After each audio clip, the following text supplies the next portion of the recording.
అపోస్తలుడైన పౌలు తిమోతికి వ్రాసిన రెండవ పత్రిక 2వ అధ్యాయము 17వ వచనం నుండి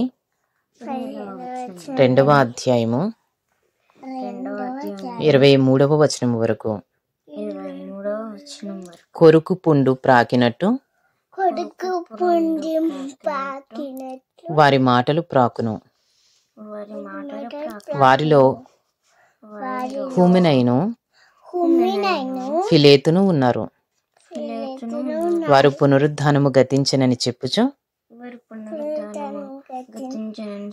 సత్యము విషయము తప్పిపోయి కొందరి విశ్వాసమును చెరుపుచున్నారు. అయినను దేవుని యొక్క స్థిరమైన పునాది నిలకడగా ఉన్నది. ప్రభువు తన వారిని ఎరుగును అనునదియు ప్రభువు నామమును ఒప్పుకును ప్రతి వాడును దుర్నీతి నుండి తొలగిపోవలను అనునదియు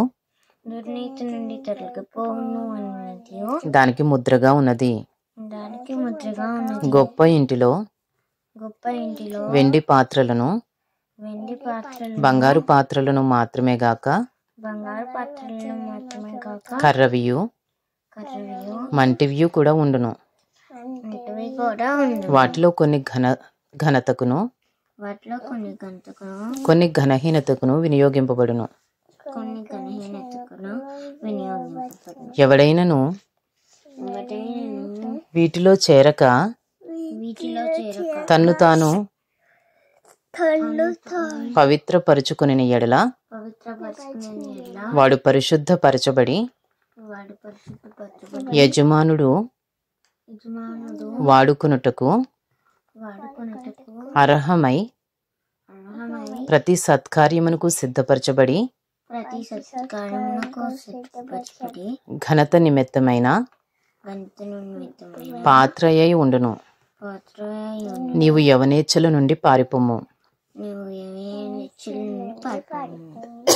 పవిత్ర హృదయులై ప్రభువునకు ప్రార్థన చేయు వారితో కూడా నీతిని విశ్వాసమును ప్రేమను సమాధానమును వెంటాడుము. నేర్పులేని మూడుల వితర్కములు జగడములను పుట్టించునని ఎరిగి అట్టి వాటిని విసర్జించుము.